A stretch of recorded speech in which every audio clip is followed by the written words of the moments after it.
अदिति में और मेरी वाइफ में कोई खास रिलेशन नहीं है। इनफैक्ट ये हमारे साथ आई ही नहीं है।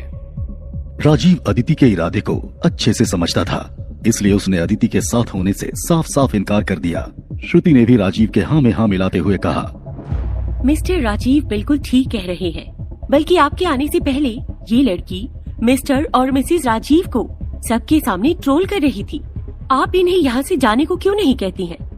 वेल, जैसा कि मैं सुन रही हूँ, आपने हमारे स्पेशल गेस्ट को बहुत परेशान किया है।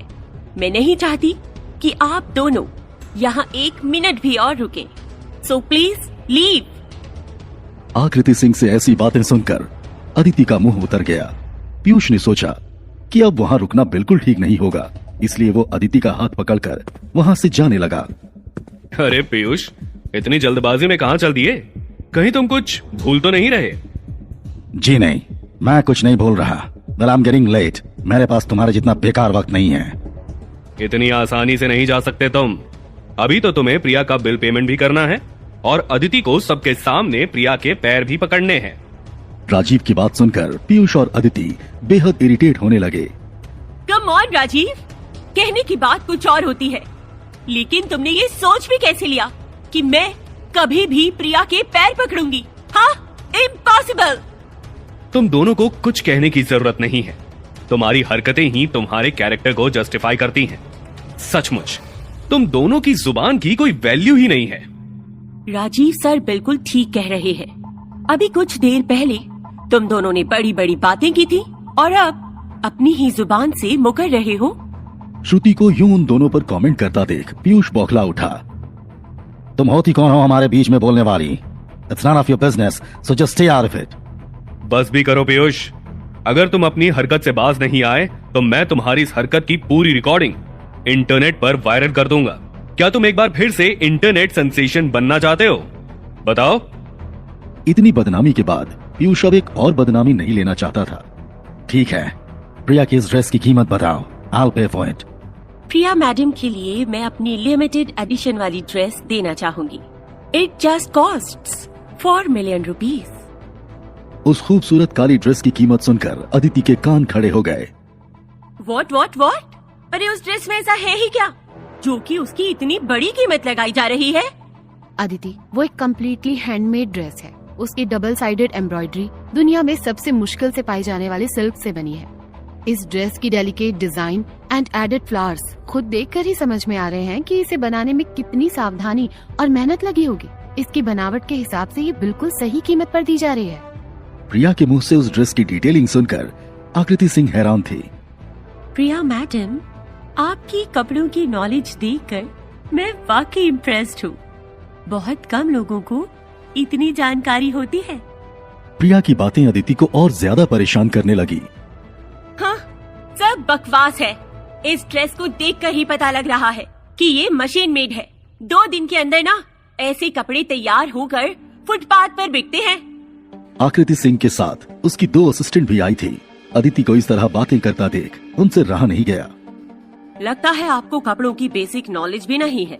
हमारे काउंटर्स में सिर्फ एक्सक्लूसिव ड्रेसेस ही होती है और फिर इस ड्रेस को बनाने में आकृति मैडम को पूरे 6 महीने का वक्त लगा है। So think before you speak. आकृति मैडम, मुझे नहीं लगता कि हमें इन लोगों को समझाने में अपना वक्त बर्बाद करना चाहिए। क्यों ना हम प्रिया मैडम को ये ड्रेस ट्राई करने में मदद करें?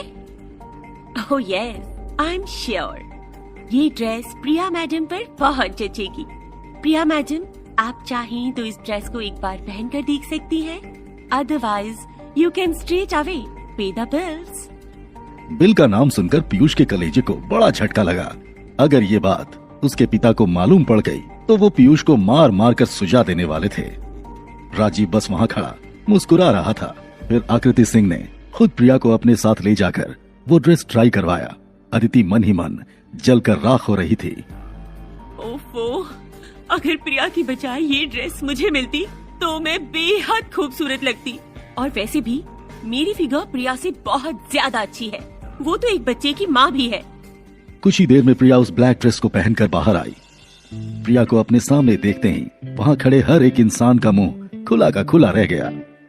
खास करके पीयूष की तो पलक ही नहीं झपक रही थी। उसने कभी नहीं सोचा था कि प्रिया इतनी खूबसूरत है। उसे लगने लगा था कि अदिति तो प्रिया के पैरों की धूल के बराबर भी नहीं। प्रिया ने आज शायद अपनी जिंदगी में पहली बार इतनी खूबसूरत ड्रेस पहनी होगी।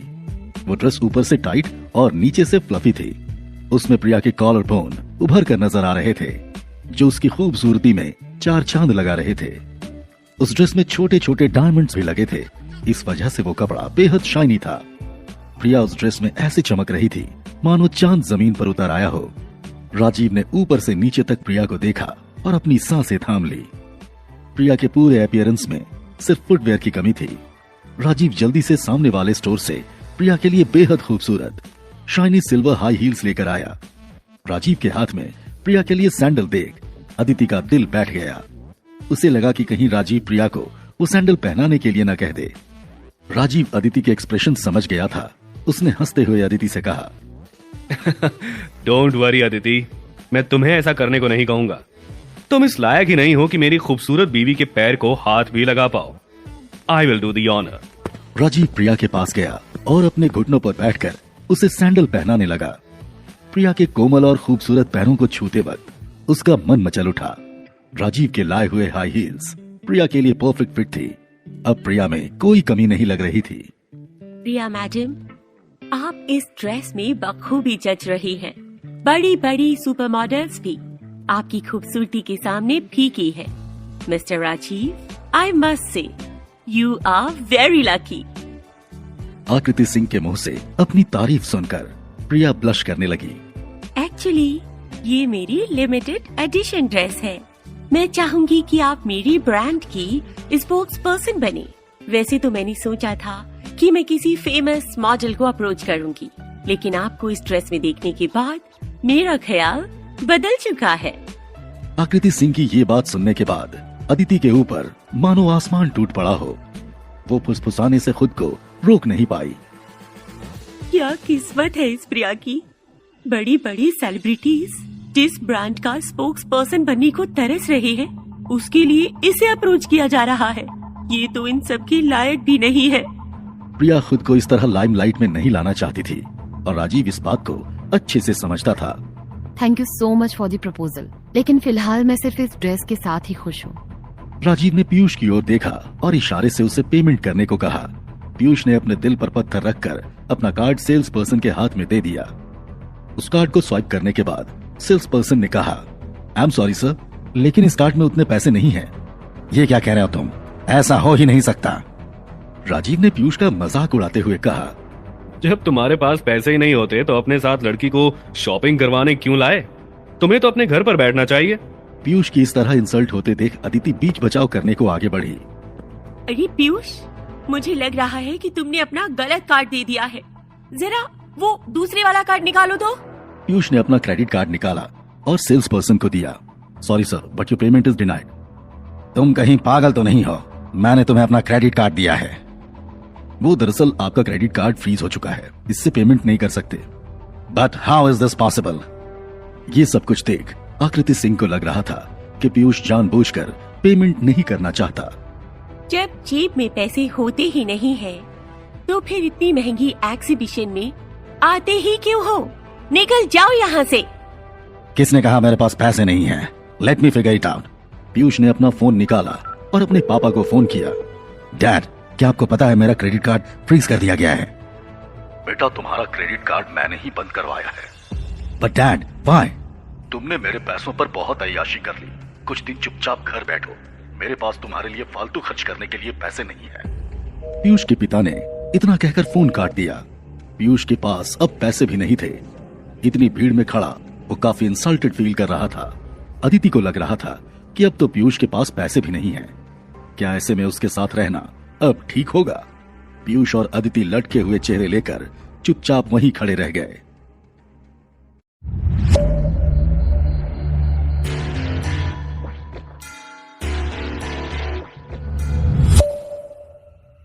Leave this place right now. आकृति सिंह ने चिल्लाते हुए पीयूष और अदिति को वहां से निकल जाने को कहा। इस वक्त उन दोनों के चेहरे देखने लायक थे। फिर राजीव ने अपने पॉकेट से कार्ड निकाला और एक बार में फुल पेमेंट कर दी। ये देखकर अदिति शॉक्ड रह गई। 4 मिलियन रुपीस? राजीव, तुमने इतनी बड़ी रकम एक झटके में चुका दी। आखिर तुम क्या काम करते हो? कहीं तुम्हारा कोई 2 नंबरी धंधा तो नहीं है? तुम इस तरह रिएक्ट क्यों कर रही हो? मैंने थोड़े से पैसे ही तो पे किए हैं। There is no big deal. तुम्हारे पास इतने पैसे कहाँ से आए? क्या तुम सचमुच एक अमीर इंसान हो? और फिर आप लोगों ने ये राजीव सर क्या लगा रखा है भाई? ये इंसान एक बहरूपिया है। आप लोग गलत इंसान को इतनी इम्पोर्टेंस दे रहे हो। ये झूठा है, मक्कार है। श्रुति से अब अदिति की और बकबक सुनी नहीं जा रही थी, इसलिए उसे बीच में बोलना पड़ा। आप प्लीज अपनी बेकार की बातें बंद करिए। मुझे दिवाकर सर ने खुद कहा है कि राजीव सर उनके स्पेशल गेस्ट हैं। मैं सिर्फ उनकी बात मानूंगी। ओह यस मिस श्रुति, बिल्कुल ठीक कह रही हैं आप। मिस्टर राजीव एक जेंटलमैन है। उनकी तमीज और तहजीब देखकर ही समझ में आता है कि वो किसी अच्छे घर से हैं। झूठे और मक्कार ये तो तुम दोनों हो। पेमेंट करने के लिए तो पैसे नहीं है तुम्हारे पास, और बातें आसमान जितनी ऊंची करते हो। आकृति ने ऐसा कहकर उन दोनों की बहुत बड़ी इंसल्ट कर दी। पीयूष की हालत को जस्टिफाई करने के लिए अदिति ने कहा, मैं आपको बताना चाहती हूँ कि पीयूष मित्तल कंपनी का इकलौता वारिस है। वो तो बैंक की तरफ से ना किसी टेक्निकल ग्लिच की वजह से इसका कार्ड फ्रीज हो गया है। अदरवाइज पीयूष भी आराम से पैसे दे सकता था। हाँ अदिति ठीक कह रही है। तुम लोग अभी मेरे बारे में जानते ही क्या हो। राजीव भी अब उन दोनों की बकवास सुन सुनकर बोर हो गया था, इसलिए राजीव ने बात वहीं खत्म करने की सोची।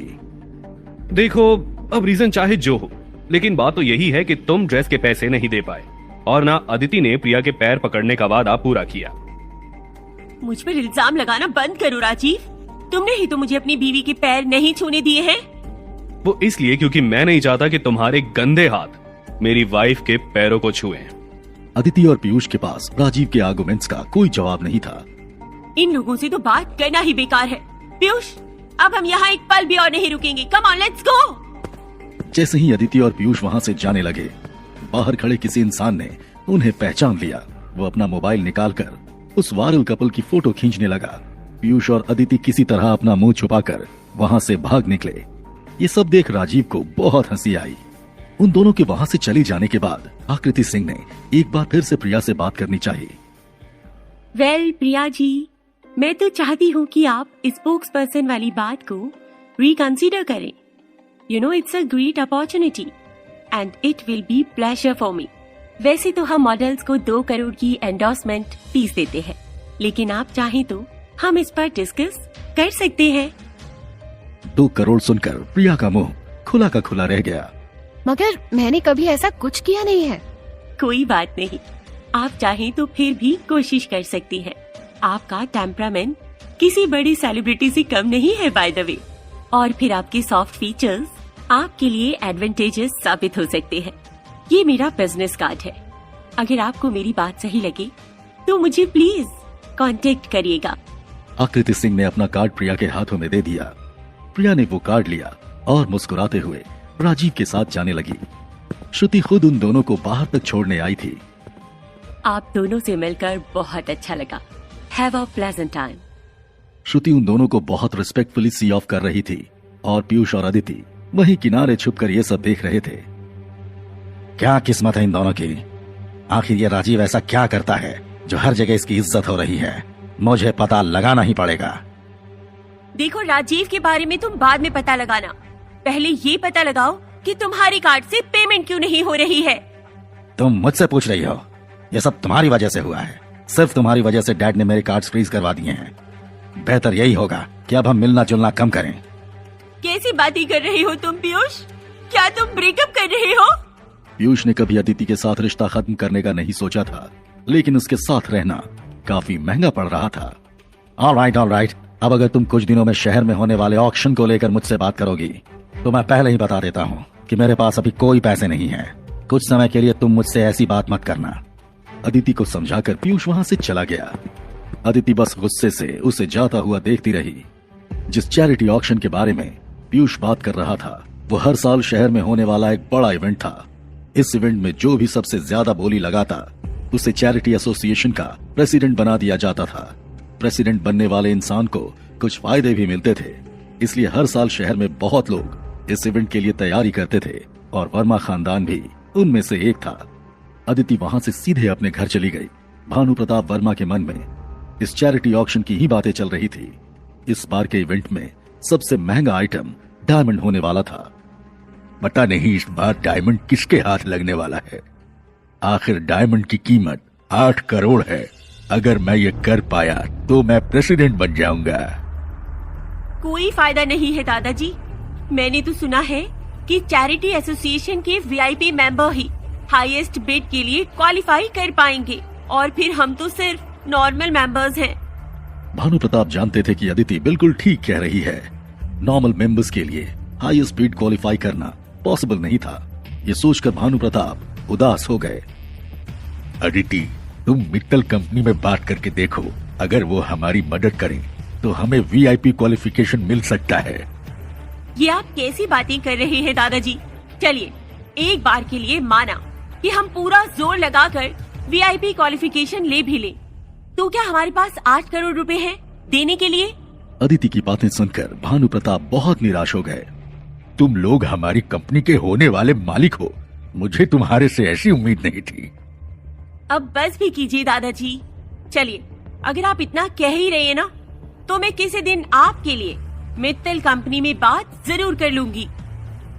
नेक काम में देरी क्यों? अगर बात करनी है तो कभी और नहीं, आज ही करो। साकेत भी वहीं बैठा उनकी बातें सुन रहा था। भानु प्रताप की बात सुनकर वो बीच में बोल पड़ा। दादाजी, मैं काम करता हूँ। मैं हमारे ऑफिस के बगल वाले पवेलियन में आपकी और मित्तल कंपनी की मीटिंग के लिए एक रूम बुक कर देता हूँ। हाँ साकेत, तुम रूम बुक कर दो। हम उनसे आज रात ही मीटिंग करेंगे और तुम्हें भी मेरे साथ चलना होगा। साकेत झट से भानु प्रताप की बात मान गया। अदिति ये सब देख बहुत परेशान हो रही थी। आज ही उसकी और पीयूष की बहस हुई थी और फिर जिस तरह भानु प्रताप और साकेत आपस में तालमेल बैठा रहे थे, ये देख अदिति को टेंशन होने लगी। उसे लग रहा था कि कहीं दादाजी अपना सब कुछ साकेत को न सौंप दे। इस चैरिटी ऑक्शन के वीआईपी कार्ड्स राजीव को भी मिले थे, लेकिन उसके लिए ऐसे छोटे मोटे ऑक्शन इवेंट्स कुछ खास इंपॉर्टेंस नहीं रखते थे।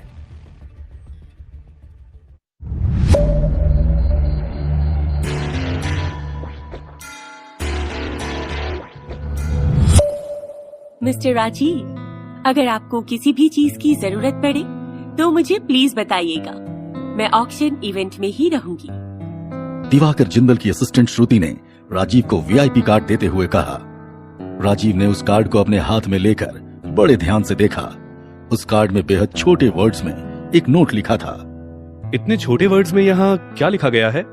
इसमें ये लिखा गया है कि सबसे ज्यादा बोली लगाने वाले को चैरिटी एसोसिएशन का प्रेसिडेंट बनाया जाएगा और हर एक ऑक्शन आइटम पर उसे कमीशन भी मिलेगा। राजीव वहाँ डायमंड खरीदना चाहता था, लेकिन उसे मालूम था कि सबसे ज्यादा बोली डायमंड पर ही लगाई जाएगी। राजीव को एसोसिएशन का प्रेसिडेंट बनने में कोई दिलचस्पी नहीं थी, लेकिन फिर उसने सोचा कि आखिर कब तक वो दूसरों का सहारा लेकर अपनी पहचान छुपाता रहेगा। प्रेसिडेंट बनने के बाद उसकी एक नई पहचान बन सकती थी और फिर बिना कुछ किए कमीशन भी तो मिलने वाला था। Alright miss Shruti, thank you for the card. अगर आपकी जरूरत पड़ी तो मैं जरूर बताऊंगा। राजीव ने प्रिया को इस ऑक्शन इवेंट के बारे में बताया और तैयार हो जाने को कहा। राजीव चाहता था कि उसकी बीवी सबसे ज्यादा खूबसूरत दिखे। इसके लिए राजीव ने उसे आकृति सिंह की ड्रेस पहनकर अच्छा सा हेयर स्टाइल बनाने को कहा। हालांकि ये ऑक्शन इवेंट राजीव की नजरों में बहुत बड़ा नहीं था, लेकिन फिर भी वो जानता था कि शहर में किस किस शख्सियत को वीआईपी कार्ड मिले हैं। ये ऑक्शन इवेंट शहर के सबसे बड़े म्यूजियम में रखा गया था, जिसके स्टेडियम में हजारों लोगों की अकोमोडेशन फैसिलिटी थी। दिवाकर जिंदल ने राजीव के लिए बिल्कुल सेंटर वाली सीट बुक की थी और आखिर ऑक्शन इवेंट की शानदार शाम आ ही गई। लोगों का आना जाना शुरू हो गया। भीड़ में हर कोई आज के डिस्टिंग्विश्ड वीआईपी की बात। ओह नो, तो ये लोग यहाँ भी पहुँच गए। लगता है इन दोनों को भी इस इवेंट का इनविटेशन मिला है। प्रिया भी हमारे परिवार का ही हिस्सा है। मुझे लगता है कि वर्मा बिजनेस हाउस से एसोसिएटेड होने के कारण उसे भी इनवाइट किया गया है। ठीक कह रहे हो तुम, वरना इन दोनों को यहाँ कौन बुलाएगा। चलो चलकर उनसे बात करते हैं। दुनिया के सामने थोड़ा दिखावा करना ही पड़ेगा। भानु प्रताप वर्मा ने भीड़ में खड़ी प्रिया को पीछे से आवाज लगाई। अरे बेटी प्रिया, कैसी हो तुम? प्रिया ने पीछे मुड़कर देखा तो भानु प्रताप उसे देखकर मुस्कुरा रहे थे। प्रिया तुरंत उनके पास गई। साकेत और अदिति भी वहीं खड़े थे। प्रिया को आता देख साकेत ने कहा, हाय प्रिया, वो दरअसल दादाजी तुम्हें यहाँ देखकर बहुत खुश हो गए, इसलिए ऐसे पीछे से आवाज लगा दी। मैं ठीक हूँ दादाजी, अच्छा हुआ जो आपने मुझे देख लिया। बेटा, ये तुमने कैसे कपड़े पहने हैं? मुझे लगता है कि आज के इवेंट के हिसाब से तुम ओवर ड्रेस्ड हो। देखो अपने आसपास, यहाँ कोई भी तुम्हारी तरह नहीं चमक रहा। भानु प्रताप की बात प्रिया को थोड़ी अजीब लगी, क्योंकि उसे अपने कपड़े बिल्कुल सही लग रहे थे। वो चुपचाप सिर्फ अपने दादाजी की बात सुन रही थी। खैर छोड़ो इन सब बातों को, अब जब हम यहाँ मिल ही गए हैं तो चलो तुम हमारे साथ ही बैठना। हम सब एक ही परिवार का हिस्सा हैं, और अगर तुम अलग बैठोगे तो लोग बातें बनाएंगे। आई एम सॉरी दादाजी, लेकिन मैं आपके साथ नहीं बैठ सकती। वो दरअसल दिवाकर जिंदल ने राजीव को वीआईपी कार्ड दिया है, इसीलिए हमें वीआईपी सीट में ही बैठना होगा। क्या क्या कहा तुमने? VIP card? और वो भी राजीव को? मुझे तो लगता है कि दिवाकर जिंदल ये समझ बैठा होगा कि राजीव भी हमारे परिवार का ही हिस्सा है, इसलिए मेरे नाम पर उसे कार्ड दे दिया। नहीं दादाजी, दिवाकर जिंदल ने पर्सनली राजीव के नाम पर ही कार्ड दिया है। जहाँ कोई नई बात हो रही हो वहाँ अदिति कैसे चुप रह सकती है? मौका देखकर अदिति ने अपना मुंह खोला। रियली, मैंने तुम्हारी जैसी सेल्फिश लड़की ना अपनी लाइफ में नहीं देखी। वीआईपी कार्ड क्या मिल गया? अपने परिवार को ही भूल गई। और इस राजीव में ऐसा क्या है जो इसे स्पेशली वीआईपी कार्ड दिया गया है? सबके सामने कोई बड़ी पर्सनालिटी होने का दिखावा करता है ये, और लोग इस पर भरोसा भी कर लेते हैं।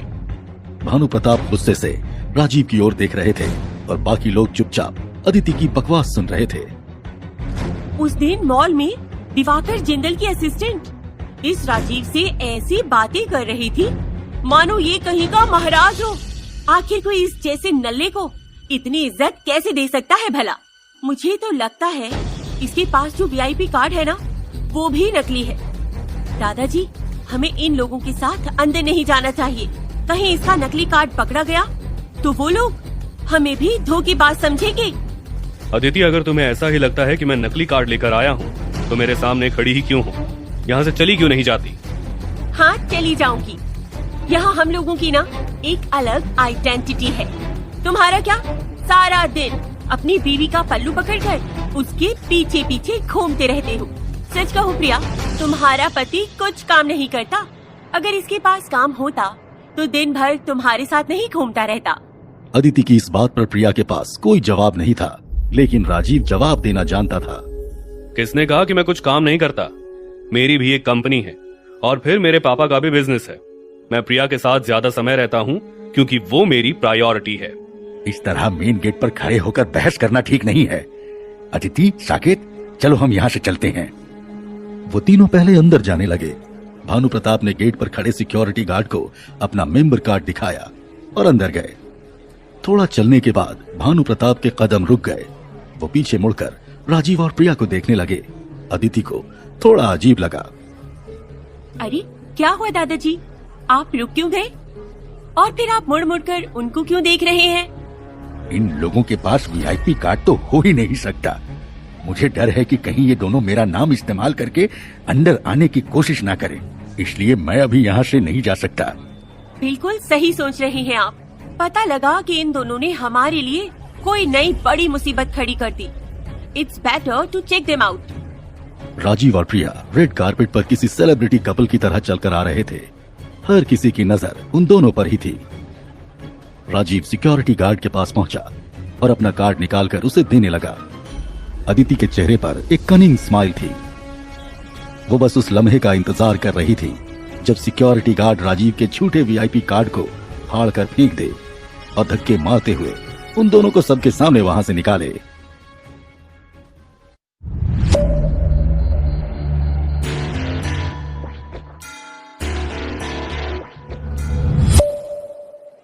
मिस्टर एंड मिसेस राजीव, आप अंदर जा सकते हैं। सिक्योरिटी गार्ड ने राजीव और प्रिया को रिस्पेक्टफुली अंदर जाने को कहा। अदिति ने जैसा सोचा था ये बिल्कुल उससे उल्टा हो गया। अदिति हड़बड़ाती हुई सिक्योरिटी गार्ड के पास पहुंची। नहीं नहीं, आपको जरूर कोई गलत फहमी हुई है। इनके पास जो वीआईपी कार्ड है ना, वो फेक है। लगता है आपने ठीक से चेक नहीं किया। मेरे कहने पर एक बार फिर से चेक करिए। गलतफहमी मुझे नहीं आपको हो रही है। इनका वीआईपी कार्ड जेन्युइन है। लगता है आपने कभी वीआईपी कार्ड देखा नहीं, इसलिए धोखा खा रही हैं। लीजिए मैं आपको दिखाता हूँ।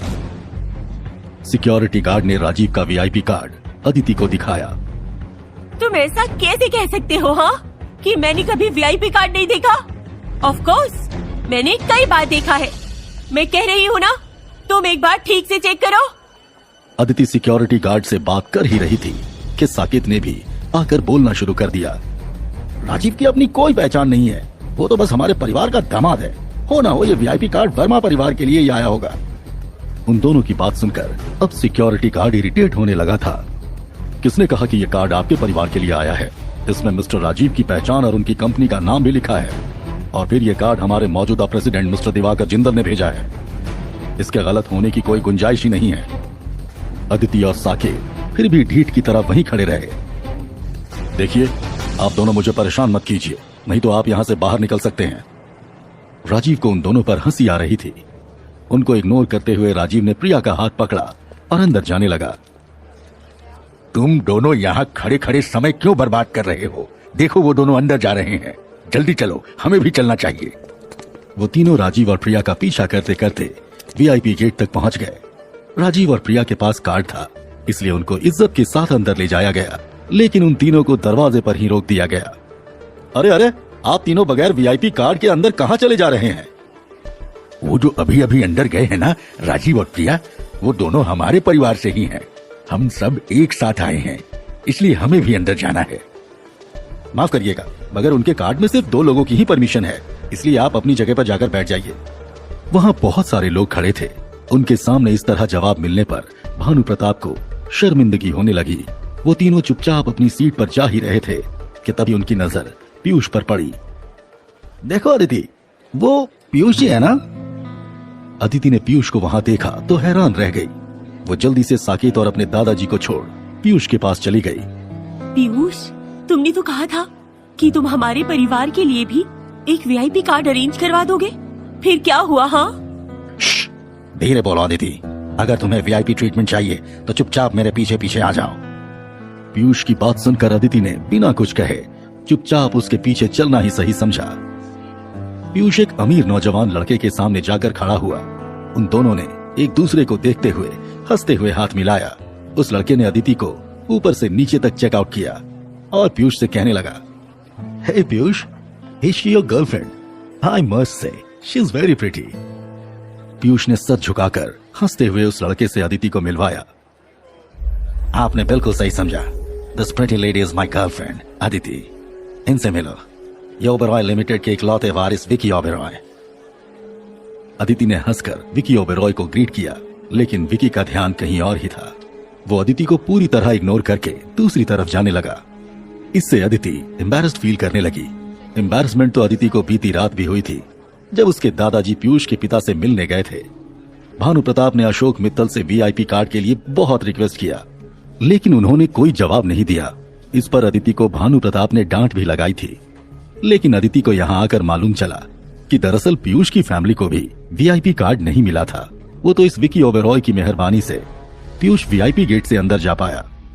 दूसरी ओर राजीव और प्रिया को उस स्टेडियम के सबसे बेहतरीन वीवीआईपी प्राइवेट रूम प्रोवाइड किया गया था। उस रूम में लग्जरियस सेटअप लगाया गया था और सामने एक कांच की दीवार थी जिससे बाहर की इवेंट को देखा जा सकता था। उनके वहां जाते ही उन्हें स्नैक्स और ड्रिंक्स सर्व कर दिया गया। राजीव और प्रिया इस प्राइवेट रूम की लग्जरी एंजॉय कर ही रहे थे कि तभी उनके दरवाजे पर किसी ने दस्तक दी। राजीव ने वहीं बैठे बैठे वेटर को दरवाजे पर देखने का इशारा किया। वेटर ने जाकर दरवाजा खोला तो बाहर एक 22-23 साल का हैंडसम जवान लड़का खड़ा था। उसे देखकर लग ही रहा था कि वो किसी रईस बाप का बेटा है। उसने कमरे के अंदर झांकते हुए वेटर से कहा, मुझे पता है इस स्टेडियम में एक लग्जरियस वीआईपी रूम है, इसलिए मैं बस इसे देखने चला आया। आई एम सॉरी सर, आप अभी अंदर नहीं जा सकते क्योंकि यहाँ 2 लोग ठहरे हुए हैं। तो क्या हुआ, मैं उन्हें परेशान थोड़ी कर रहा हूँ। हालांकि ये ऑक्शन इवेंट ग्रैंड नहीं है, फिर भी यहाँ आए हुए लोग काफी खास लग रहे हैं। This is interesting. उस लड़के को इस तरह वेटर से इतनी बात करते देख प्रिया से रहा नहीं गया और वो उठकर देखने लगी कि बाहर कौन खड़ा है। प्रिया जैसे ही खड़ी हुई तो कांच की दीवार से रोशनी सीधे उसके चेहरे पर पड़ी। उस मौके पर प्रिया किसी स्वर्ग से आई हुई अप्सरा की तरह चमक रही थी। वो लड़का तो बस प्रिया को देखता ही रह गया। ओहो, अंदर तो बेहद हसीन मोहतरमा बैठी हैं। इतना कहकर वो लड़का वेटर को धक्का दे अंदर जाने लगा। प्रिया को उसका लहजा बिल्कुल भी अच्छा नहीं लगा। ये कैसी बदतमीजी है, बाहर निकलो यहाँ से। घबराओ मत, तुम्हें पता है बाहर बेहद हसीन लड़कियां आई हुई हैं, लेकिन सच कहूं तो तुम्हारे आगे वो कुछ भी नहीं। बाय द वे, मेरा नाम विकी ओबेरॉय है, future owner of Oberoi limited. तुम्हारा नाम क्या है हसीन अप्सरा? विकी ओबेरॉय को इस तरह बात करता देख राजीव से रहा नहीं गया। जरा मुझसे भी मेरा नाम पूछ लो। प्रिया के पीछे से आई राजीव की आवाज सुनकर विकी हैरान हो गया। राजीव प्रिया के पीछे से उठकर खड़ा हुआ। उसकी हाइट एंड पर्सनैलिटी देख विकी का मुंह खुला रह गया। ओह, तो यहाँ मैडम का बॉडीगार्ड भी है। नाइस। Just shut up. तुम जिससे बात कर रहे हो वो मेरे हस्बैंड हैं। All right. तो मोहतरमा आप शादीशुदा हैं, तभी तो लोग ठीक ही कहते हैं शादीशुदा औरतों की खूबसूरती और भी ज्यादा होती है। तुम यहाँ बैठी बैठी बोर हो जाओगी। Come with me, let's have a drink together. Vicky ने वहीं सामने रखी शैंपेन की बोतल उठाई और प्रिया की ओर बढ़ने लगा। अब तो राजीव के सर से पानी ऊपर जा चुका था। राजीव ने प्रिया को पीछे करते हुए विकी का हाथ जोर से मरोड़ा। छोड़ो मेरा हाथ। राजीव ने उसे धक्का मारते हुए कमरे से बाहर निकाल दिया। शांत हो जाओ प्रिया, अगर वो लड़का दोबारा यहाँ आया तो मैं उसकी खाल उधेड़ दूंगा। सिक्योरिटी, इसे यहाँ से लात मार कर निकालो और ध्यान रहे ये आसपास भी नहीं दिखना चाहिए। Okay sir. Security guard Vicky को धक्का मारकर निकालने लगा। रुको, धक्का क्यों दे रहे हो यार? मैं तुम लोगों की बात बॉडीगार्ड को इशारे से बुलाया।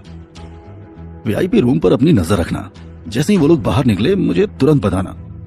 विकी की बात सुनकर पीयूष के चेहरे पर एक कनिंग स्माइल आ गई। क्या बात है विकी साहब, लगता है आप इतनी जल्दी हार नहीं मानने वाले हैं। अब जब इतनी खूबसूरत लड़की देखी है तो बिना करीब आए कैसे जाने दो। विकी ने पीयूष की तरफ देखकर आंख मारी और दोनों हंसने लगे। उधर वीआईपी रूम में प्रिया गुस्से से आग बबूला हो रही थी। उस लड़के की हिम्मत कैसे हुई मुझसे ऐसे बात करने की? हम इस स्टेडियम के सेफेस्ट जोन में हैं, फिर भी वो हमारे कमरे में घुस आया। शांत हो जाओ प्रिया, अगर वो लड़का दोबारा यहाँ आया तो मैं उसकी खाल उधेड़ दूंगा। राजीव तो उस लड़के को सबक सिखाने के लिए बिल्कुल तैयार था, लेकिन वो दोबारा आया ही नहीं। शायद विकी सचमुच राजीव से डर गया था, या फिर वो किसी और मौके की फिराक में था।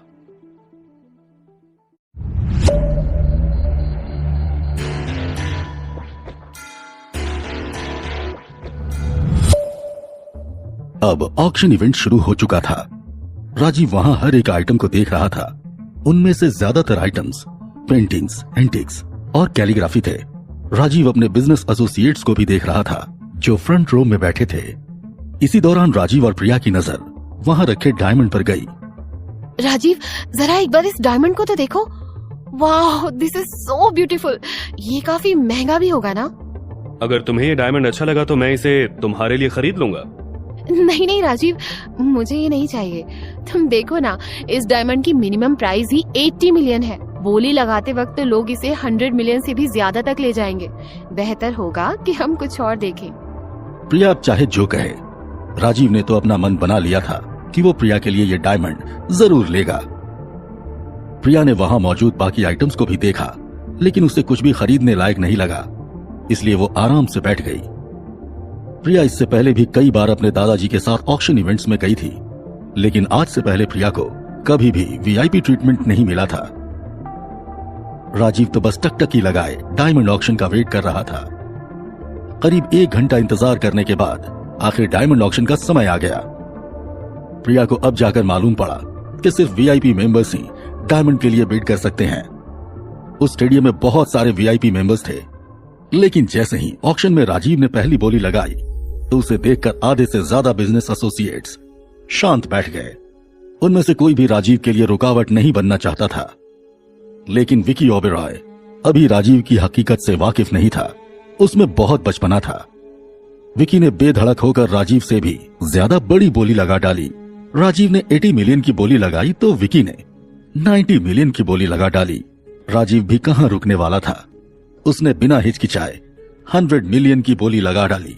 प्रिया ये सब देखकर घबराने लगी। 100 मिलियन? राजीव, ये तुम्हें क्या हो गया है? इतने पैसे तुम कहाँ से लाओगे? तुम पैसों की चिंता मत करो प्रिया, आई विल अरेंज इट। बात इतनी है कि मेरी बीवी को ये डायमंड पसंद आ गया है और मैं उसके लिए इसे खरीद लूंगा।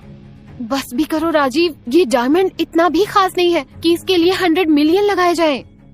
लगता है तुम्हें पता नहीं है कि इस हीरे को इंडिया में लाने के लिए हमारे बिजनेस एसोसिएट्स ने कितनी मशक्कत की है। बेशक ये बहुत खास है, और फिर इस हीरे के पीछे एक बेहद खास लव स्टोरी भी छिपी है। राजीव बड़े आराम से प्रिया को उस लग्जरी वीआईपी रूम में बैठकर लव स्टोरी सुनाने लगा। वहीं दूसरी तरफ विकी डायमंड की बढ़ती बोली को लेकर परेशान था। उस खूबसूरत हसीना को तो बिल्कुल हल्के में नहीं लिया जा सकता है। वो सिर्फ खूबसूरत ही नहीं बल्कि एक रिच एंड पावरफुल बंदे की वाइफ भी है। वहीं बगल में बैठे अदिति का तो इस डायमंड ऑक्शन को देखकर मुंह खुला रह गया था। पीयूष, जहाँ दिवाकर जिंदल और बाकी अमीर बिजनेसमैन भी हार मान चुके हैं, वहाँ देखो ना, ये मिस्टीरियस वीआईपी गेस्ट कितनी ऊंची ऊंची बोली लगा रहा है। जरा सोचो, ये इंसान कितना इन्फ्लुएंसिंग और पावरफुल होगा। पीयूष भी इस पूरे इवेंट को देखकर बहुत हैरान था। पीयूष विकी की ओर देखकर जैसे ही कुछ कहने वाला था, वैसे ही विकी ने अपना मुंह खोला। सबको इस वीआईपी गेस्ट के बारे में सोच सोचकर हैरान हो रहे होंगे, लेकिन मुझे ये कोई दमदार इंसान नहीं लगता। जरा सोचो ना, अगर इसके पास इतने ही पैसे होते तो एक बार में ही डायमंड खरीद लेता। यूं धीरे धीरे करके बोली बढ़ाने का क्या मतलब है? ऑक्शन इवेंट काफी देर से चल रहा था, इसलिए ऑर्गेनाइजर्स ने कुछ देर का ब्रेक लिया। ब्रेक के दौरान ऑर्डिनरी एरिया में बैठा हर कोई सिर्फ इस वीआईपी गेस्ट के बारे में ही बात कर रहा था। विकी ओबेरॉय ने जब ऑक्शन स्क्रीन की ओर देखा तो उसकी आंखें फटी की फटी रह गई। डायमंड के लिए अब तक की हाईएस्ट बिड 120 मिलियन लगाई जा चुकी थी।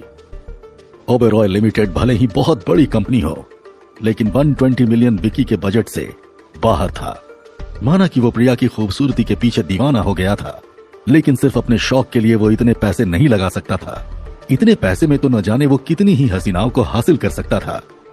विकी ने आखिरकार डायमंड ऑक्शन में सरेंडर कर दिया और ये बेशकीमती हीरा 120 मिलियन लगाने के बाद अब राजीव का हो चुका था।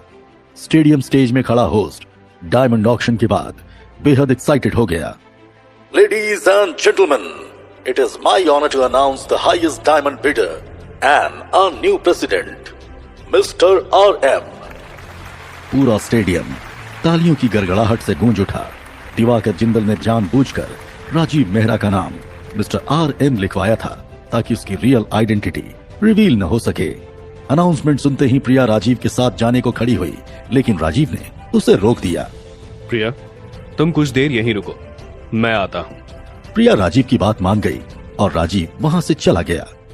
जाने से पहले राजीव ने बाहर खड़े सिक्योरिटी गार्ड को समझाते हुए कहा, मेरी एब्सेंस में किसी को भी अंदर मत आने देना, फिर चाहे वो कोई भी हो। अगर थोड़ी भी गलती हुई तो मुझसे बुरा कोई नहीं होगा।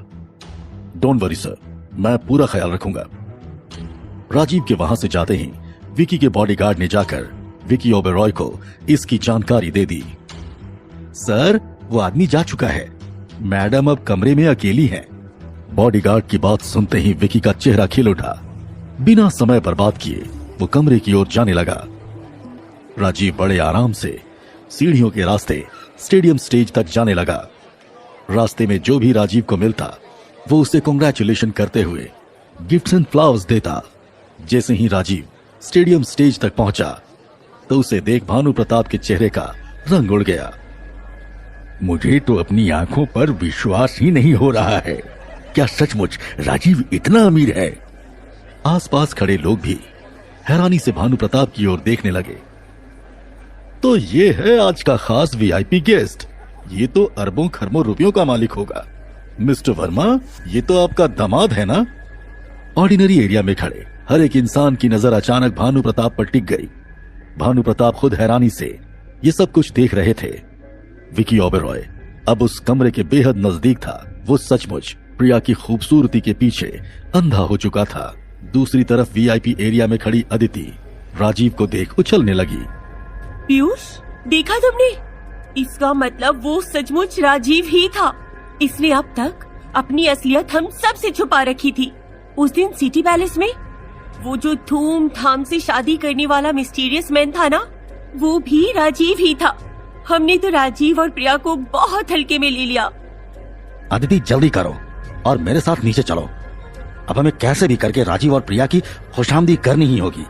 अगर ये दोनों हमसे नाराज रहे तो हमारा इस शहर में रहना मुश्किल हो जाएगा।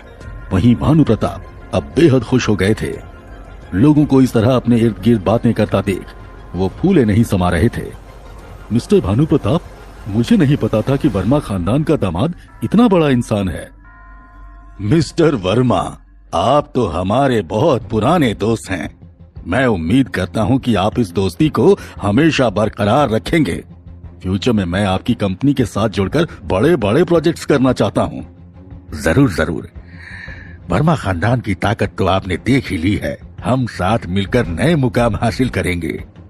भानु प्रताप ने कभी नहीं सोचा था कि राजीव इतना बड़ा इंसान है, लेकिन अब जब सिर्फ राजीव की वजह से लोग भानु प्रताप के आगे पीछे घूम रहे थे तो उन्हें बेहद फक्र महसूस हो रहा था। साकेत को तो मानो सांप ही सूंघ गया हो। वो तो राजीव को स्टेडियम स्टेज में खड़ा थे बार बार अपनी आंखें रगड़ रहा था। राजीव अच्छे से समझ रहा था कि अब वर्मा खानदान के लोगों का बिहेवियर उसके लिए बदलने वाला है। मनी एंड फेम के पीछे पागल वर्मा खानदान के लोग अब राजीव की चापलूसी करने वाले थे। लेकिन ये तो सिर्फ एक ट्रेलर था। असली पिक्चर के बारे में तो इन लोगों ने सपने में भी नहीं सोचा होगा। जो लोग सिर्फ इतने में ही पागल हो रहे थे, अगर उन्हें राजीव की पूरी असलियत मालूम पड़ जाए तो उनका क्या होगा।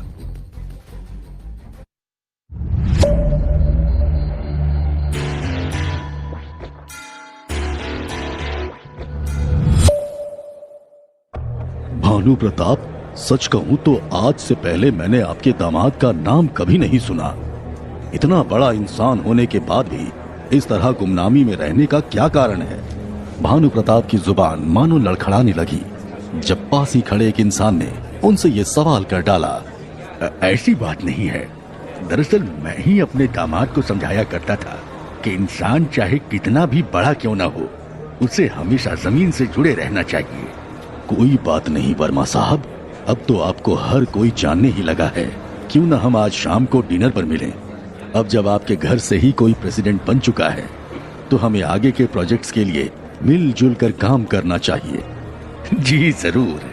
हर कोई भानु प्रताप से बात करना चाहता था। इतनी अटेंशन पाने के बाद वो खुद को किसी सेलिब्रिटी से कम नहीं समझ रहे थे। इतने में स्टेडियम स्टेज से होस्ट ने अनाउंस किया, let us now welcome on stage a former president mister Diwakar Jindal. इसी के साथ तालियों की गड़गड़ाहट के बीच दिवाकर जिंदल स्टेज पर जा पहुंचे। स्टेज पर राजीव और दिवाकर जिंदल ने मुस्कुराते हुए एक दूसरे से हाथ मिलाया। दिवाकर जिंदल ने माइक राजीव को दिया और उनसे 2 शब्द कहने को कहा। Thank you so much for greeting me with so much love. Rajiv थोड़ा इंट्रोवर्ट किस्म का इंसान था, इसलिए होस्ट ने ऑडियंस के बिहाफ में खुद ही राजीव से कुछ सवाल किए। तो सर, अब जब आप एसोसिएशन प्रेसिडेंट बन चुके हैं तो हमें अपने फ्यूचर प्लान्स के बारे में भी कुछ बताइए। क्या आने वाले समय में हम इस शहर में कोई बड़ा प्रोजेक्ट एक्सपेक्ट कर सकते हैं? राजीव जानता था कि भीड़ में खड़ा हर एक इंसान अपने मन में ऐसे ही सवाल उठा रहा होगा, इसलिए उसने डिप्लोमेटिक आंसर देना ही सही समझा। Well, to be very honest, इस शहर में ऑलरेडी मैसिव प्रोजेक्ट्स चल रहे हैं और हमारा इन्वेस्टमेंट एनवायरनमेंट भी अपनी ऊंचाइयों पर है। ऐसे में इतनी जल्दी कोई नया प्रोजेक्ट लॉन्च करने का फैसला सोच समझ कर लेना होगा। अगर आप लोग मेरे साथ जुड़ना चाहते हैं तो मेरे फादर इन लॉ की company the good student company में इन्वेस्ट कर सकते हैं। राजीव का जवाब सुनकर भानु प्रताप का मुंह उतर गया। वो चाहते थे कि राजीव सिर्फ अपने ससुर का ही नहीं बल्कि वर्मा बिजनेस हाउस का नाम लेकर उन्हें पहचान दिलाए। भीड़ में खड़े लोग भी आपस में बातें करने लगे क्योंकि उन्हें लग रहा था कि राजीव भानु प्रताप के बारे में जरूर कुछ बोलेगा। उसी भीड़ में से किसी ने राजीव से सीधा सवाल कर डाला, मिस्टर राजीव, क्या आपका वर्मा बिजनेस हाउस के साथ कोई एसोसिएशन नहीं है? ये सवाल सुनकर भानु प्रताप की धड़कनें बढ़ गई। वो राजीव को एक सरफिरा इंसान समझते थे। उन्हें डर था कि कहीं राजीव उनके बारे में कुछ उल्टा सीधा ना बोल दे। वर्मा बिजनेस हाउस से मैं नहीं बल्कि मेरी वाइफ एसोसिएटेड है। मेरा उनसे कुछ लेना देना नहीं। फिलहाल मैं सिर्फ अपने फादर इन लॉ की company the good student company में ही ध्यान दे रहा हूँ। That's all about my work. Rajiv जितनी सरलता से बात कर रहा था वैसे कोई भी अमीर इंसान नहीं करता था। ये देखकर वहाँ खड़े लोगों को काफी आश्चर्य हो रहा था। Mister Rajiv, I must say that you are extremely simple and generous man. वरना अरबों खरबों के मालिक होने के बाद भी आप अपनी कंपनी की बात ना करते हुए अपने ससुर की कंपनी की बात कर रहे हैं। इस पर राजीव ने कुछ ऐसा जवाब दिया जिससे उस पूरे स्टेडियम का माहौल अचानक से बदल गया। आई एम सॉरी, पर मुझे लग रहा है कि आपको कोई बहुत बड़ी गलतफहमी हुई है। मैं कोई अरबों खरबों का मालिक नहीं हूँ। दरअसल ये पोजीशन मिस्टर आरएम की है। वो सचमुच बहुत बड़े आदमी हैं। मिस्टर आरएम इस ऑक्शन इवेंट में सिर्फ अपनी वाइफ के लिए डायमंड लेने आए थे। उन्हें एसोसिएशन प्रेसिडेंट बनने में कोई इंटरेस्ट नहीं था, इसीलिए जाते जाते उन्होंने मुझे प्रेसिडेंट बना डाला। राजीव की इस बात से लोगों में अजीब सी हलचल मच गई।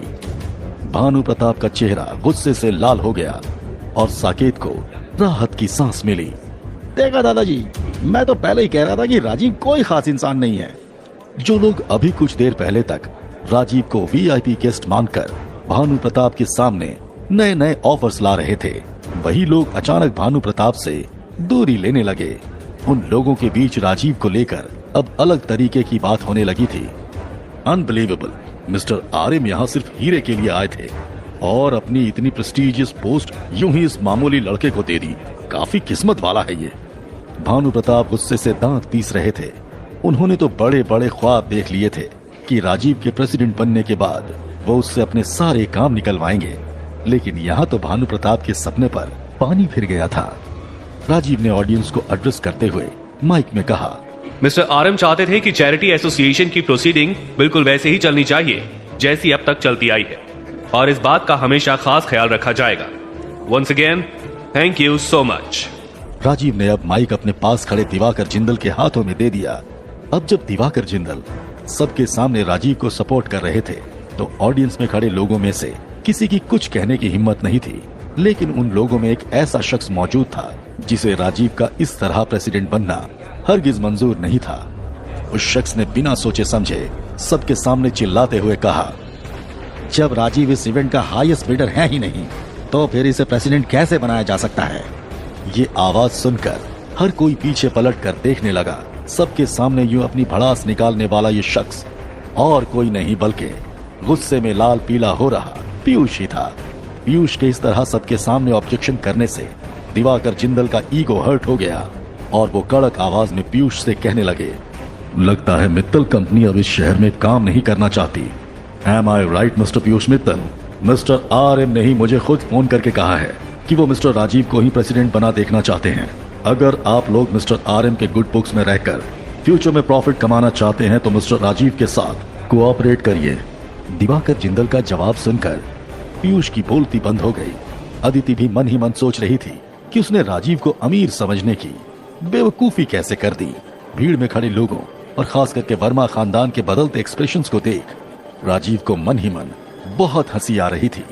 इसी दौरान स्टेडियम स्टेज पर खड़े राजीव की नजर अचानक वीआईपी रूम के ग्लास वॉल पर गई। राजीव को उस कमरे में किसी मर्द की परछाई दिखाई दी। राजीव बिना कुछ कहे जल्दी से वीआईपी रूम की तरफ भागने लगा। दिवाकर जिंदल समझ गया था कि कुछ न कुछ गड़बड़ जरूर है, इसलिए उसने इवेंट क्लोज होने की अनाउंसमेंट कर दी। राजीव जैसे ही वीआईपी रूम के बाहर पहुंचा तो उसने देखा कि विकी के बॉडीगार्ड्स ने वहां खड़े सिक्योरिटी गार्ड और वेटर को जख्मी करके जमीन पर गिरा दिया है। राजीव ने उस बॉडीगार्ड के मुंह पर एक जोरदार मुक्का मारा जिससे उसके नाक से खून निकलने लगा। उस बॉडीगार्ड को धक्का देकर राजीव कमरे में दाखिल हुआ। राजीव को इस तरह भागता देख अदिति और पीयूष भी उसके पीछे पीछे आ गए। राजीव को कमरे में खड़ा देख विकी ने प्रिया को अपनी बाहों से आजाद कर दिया। प्रिया भागते हुए आई और राजीव के पीछे छुप गई। हेलो मिस्टर, दिखाई नहीं देता क्या कि मैं और मैडम के बीच प्राइवेट मोमेंट्स चल रहे हैं? चलो चुपचाप इस कमरे से बाहर निकलो। पीयूष और अदिति भी कमरे में पहुंचकर ये तमाशा देख रहे थे। बस फिर क्या था, अदिति को अपनी गंदी जुबान खोलने का एक और मौका मिल गया। ओह माय गॉड प्रिया, तुमने विक्की को भी नहीं छोड़ा। मौका मिलते ही तुम इसके साथ भी गुलछर्रे उड़ाने लग गई। प्रिया डर के मारे कांप रही थी। वो कुछ भी बोलने की हालत में थी ही नहीं, लेकिन फिर भी अदिति का ये इल्जाम सुनकर वो रोती हुई बोली, मैंने कुछ नहीं किया। ओफो जान, इसमें शर्माने वाली क्या बात है? सबको सच बता दो ना। खैर छोड़ो, मैं बताता हूँ। मैं तो बाहर कॉरिडोर में अकेला खड़ा स्मोक कर रहा था, तभी ये आई और मुझसे लिपट गई। राजीव की आंखों में गुस्से से खून उतर आया था। अगर ऐसी बात है तो बाहर सिक्योरिटी गार्ड और वेटर को चोट कैसे आई? अरे बाबा, तुम्हारी बीवी उन दोनों की मदद से ही तो मुझे खींचकर अंदर ला रही थी। मेरे बॉडीगार्ड ने जब ये होते देखा तो उसने मुझे बचाने के लिए उन दोनों से फाइट की। प्रिया राजीव के सीने में खुद को छुपाकर फूट फूट कर रोने लगी। राजीव ये सरासर झूठ बोल रहा है। राजीव ने प्रिया के आंसू पोंछते हुए कहा, तुम्हें कुछ भी कहने की जरूरत नहीं है प्रिया। मैं अभी इसी वक्त पुलिस को बुलाता हूँ। इस कॉरिडोर के सीसीटीवी फुटेज को देखकर सब कुछ साफ हो जाएगा।